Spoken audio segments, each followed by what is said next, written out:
Good evening बच्चों। आज class 8 का मैथ है और इसमें एक्सरसाइज प्रश्नावली 537 है।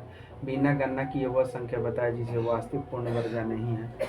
तो सबसे पहले याद कर रखना है तुम लोगों को कि जिस शब्द या जो भी कितना हो, लाखों करोड़ों संख्या हो, अगर संख्या के अंत में याद कर लाइफ टाइम रहना कि 2 3 7 8 2 3 7 8 रहे तो वह वर्ग कभी नहीं बन सकता, वह वर्ग कभी नहीं बन सकता। इस तरह तुम लोग याद कर रखना कि जैसे मान लो कि जिस संख्या के अंत में 2 3 7 और वो पूर्ण वर्ग नहीं होता, वो पूर्ण वर्ग नहीं होता है। इसके अलावा ये 4 की संख्या और भी हो तो उसका पूर्ण वर्ग हो जाएगा, संभव उसका पूर्ण वर्ग हो जाएगा। देखो सबसे पहले लास्ट में 3 है तो 3 मिल गया, इसलिए पूर्ण वर्ग नहीं है। 7 है, 7 मिल गया, पूर्ण वर्ग नहीं है। 8 है, 8 मिल गया, पूर्ण। 1 है, हाँ 1 है, या 441 पूर्ण वर्ग है, क्योंकि 21 में 21 से गुना करेगा तो 441 पूर्ण वर्ग हो जाएगा। ठीक है, पूर्ण वर्ग हो जाएगा, यानी वह वर्गमूल उसका हो जाएगा।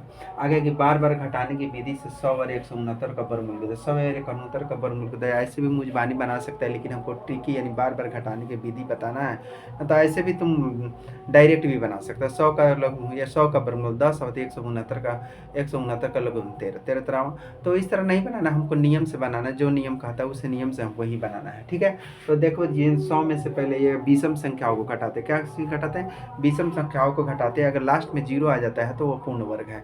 अगर 0 नहीं किया छोड़कर दूसरा कोई भी संख्या हो तो वो क्या हो, वह पूर्ण वर्ग नहीं है। इसलिए हमेशा यानी जब अगर विषम संख्या घटाते हैं अगर 0 आ जाता है तो समझ लेना डायरेक्ट कि यह पूर्ण वर्ग है। चलो देखते हैं कि कैसे कैसे घटाता है। तो 100 में से 199 घटा, 101 घटा 99, 99 से 3 घटा 96, 96 में से 5 घटा 91, 91 में से 7 घटा 84, 84 में से 9 घटा 75, 75 में से 11 घटा 64, फिर 64 में से 13 घटा 51, 51 में से 15 घटा 36, 36 में से 17 घटा 19, फिर 19 में से 19 घटा 0। यह संख्या यह पूर्ण वर्ग है। क्या, क्योंकि अतः 100 का वर्गमूल यानी कि रूट करेंगे तो यानी वर्गमूल यानी 10 है। ठीक है, अगला 169, 169 में सबसे पहले 1 घटाएंगे 168, 168 में 3 घटाएंगे 165, 165 में से 5 घटाएंगे 160, 160 में से 7 घटाएंगे 153, 153 में से 9 घटाएंगे 144, 144 में से 11 घटाएंगे 133, 133 में से 13 घटाएंगे 120, 120 में से 15 घटाएंगे 105, 105 में से 17 घटाएंगे 88, 88 में से 19 घटाएंगे 69, 69 में से 21 घटाएंगे 48, 48 में से 23 घटाएंगे 25 और 25 में 25 घटा देंगे तो कितना होगा, 0।